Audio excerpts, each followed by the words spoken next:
শুভ সকাল বন্ধুরা, আবারও চলে এলাম একটু ক্যামেরার সামনে। তো আজকের ভিডিওটা সম্পূর্ণই আমার ছেলেকে ঘিরে। আজকে ছেলেকে একটা সারপ্রাইজ দিতে চলেছি, তার জন্য আমি সকাল সকাল উঠে পড়েছি। এখন ঘড়িতে বাজে 5টা, আর আমার দৈনন্দিন সব কাজকর্ম সেরে স্নান সেরে পুজো হয়ে গেল। তো এখনও ছেলে ঘুম থেকে ওঠেনি, ওকে ঘুম থেকে ডাকতে হবে। যেহেতু আমরা সকাল সকাল একটু বেরোবো, আজকে আমরা এক জায়গায় যাবো, সেটাই ছেলের জন্য সারপ্রাইজ।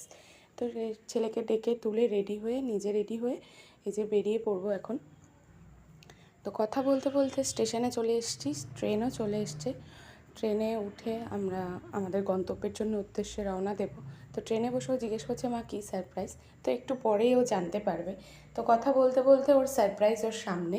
ওর বন্ধু আর বন্ধুর মা, আমরা 4জন মিলে আজকে একটা জায়গায় ঘুরতে যাচ্ছি। অনেক দিন ধরেই ছেলে বলছে মা একটু কোথাও চলো চলো চলো, তো যাওয়া হচ্ছে না। তো দেখতে দেখতে আমাদের গন্তব্য কৃষ্ণনগর স্টেশনে আমরা নেমে পড়েছি। নেমে একটু খাওয়া দাওয়া সেরে নিলাম, যেহেতু এত সকালে বেরিয়েছি, খাওয়া দাওয়া ছেড়ে বেরোতে পারিনি তার জন্য।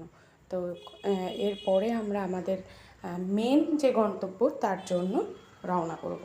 তো সব কিছু সেরে টোটোতে উঠে গেছি, এখন আমরা আমাদের গন্তব্যের জন্য যাচ্ছি। তো এর মধ্যেই রাস্তায় একটু লেবু জল দেখে গরমে একটু লেবু জল খেতে ইচ্ছে হলো। লেবু জল খেয়ে নৌকায় উঠে ভাবছো তোমরা কোথায় যাচ্ছি? এই যে সেই জায়গা যেখানে আমরা আজ এসেছি। এটা হচ্ছে আমাদের সবার প্রিয় শান্তির জায়গা মায়াপুর, যেখানে আসলে সব দুঃখ কষ্ট ভুলে যাওয়া যায়, অনেক শান্তি হয়।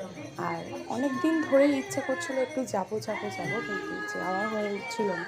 কিন্তু ফাইনালি আজকে ওদের বায়নাতেই একটু বেরোনো।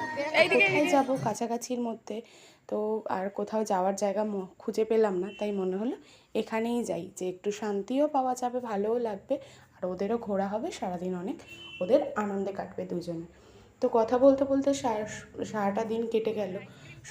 সব ভিডিও তোমাদের সাথে শেয়ার করতে পারলাম না, যেহেতু ম্যাক্সিমাম জায়গায় ক্যামেরা ছাড়া। তাই আজকের ভিডিওটা এই পর্যন্ত এখানেই শেষ করছি। ভালো লাগলে একটা লাইক।